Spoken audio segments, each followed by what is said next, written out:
बच्चियों के पेरेंट्स भी मौजूद हैं। अस्सलाम वालेकुम। जी वालेकुम सलाम। आपकी बच्ची यहाँ पढ़ती है? जी मेरी बेटी इधर पढ़ती है। में पढ़ा? मेरे खामद की डेथ हुई हुई है।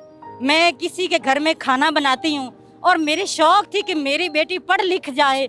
मेरा कोई सहारा नहीं था और 2 लाख रुपए इन्होंने मेरी बेटी की 1 साल की फीस ली हुई है।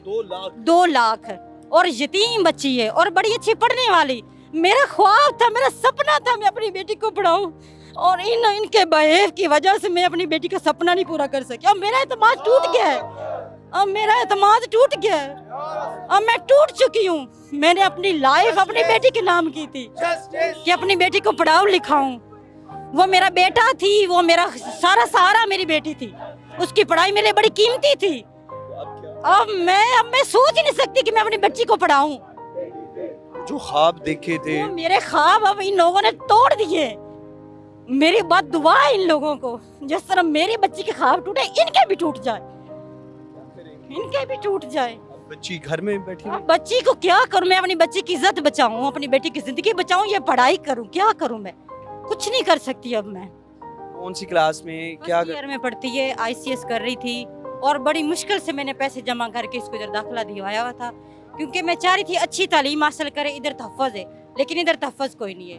अब मैं कभी भी नहीं भेजूंगी, कभी भी नहीं भेजूंगी अपनी बेटी को। वो मजदूरी कर लेगी लेकिन पढ़ाई की तरफ, क्योंकि हमारा मौत में ही नहीं है, इधर तहफ़्फ़ुज़ ही कोई नहीं है। मैंने खुद अपनी आंखों से अपनी बेटी को अंदर से वहाँ से निकाला है, उस ऊपर फ्लोर से। वो आ गई थी, मुझे नहीं पता था ये क्या हो रहा है।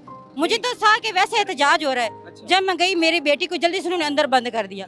वो 4th फ्लोर, वो जो हाँ जी इसी कॉलेज। फिर मैंने जल्दी से दरवाजा तोड़ा और अपनी बेटी को निकाला। उन्होंने कहा कि इसको मत ले। मैं क्यों नहीं जाऊँ, मेरी बेटी है, आप खबरदार। मैं कहा इसके नजदीक आए। फिर मैं अपनी बेटी को नीचे लेकर आई और मैं 2-4 घंटे एहतजाज भी करती रही।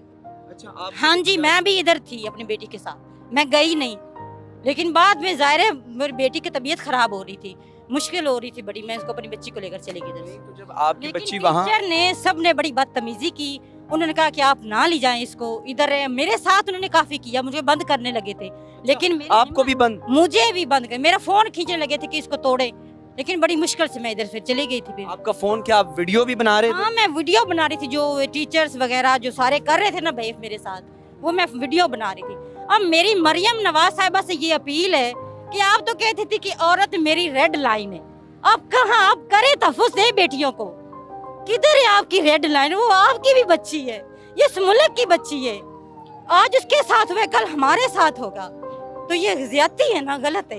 ये हमारा मुल्क है, पाक मुल्क है, यहाँ बच्चियाँ महफूज होनी चाहिए। आपने बताया कि बड़ी मुश्किल से मुश्किल से पैसे। अपनी बेटी को नीचे लेके आई हूँ नीचे, तो और बच्चियां थी, वो कह रही थी मुझे, लेकिन मैं बड़ी बेटी को मुश्किल से खींचा। मैं उसको कैसे खींची बच्चियों को? जब आप ऊपर से नीचे आ गए तो वहाँ पर ऊपर और कितनी बच्चियाँ थी? ऊपर 4 बच्चियां थी, उस 4th फ्लोर पे ना 4 बच्चियां थी।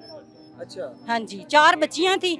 लेकिन जाहिर है मैं क्या करती, मेरे इतने तो हाथ थे नहीं। मेरी मर्जी थी मैं उन बच्चियों को भी ले आऊं, लेकिन मेरे ख्याल है बाद में पेरेंट्स आए थे, अपनी बच्चियों को शायद ले गए थे। अब हमारा जो मुल्क का वजीर आजम है वो कुछ करे। मैडम जो है पंजाब की वजीर आला मरियम नवाज साहिबा, वो कुछ करे।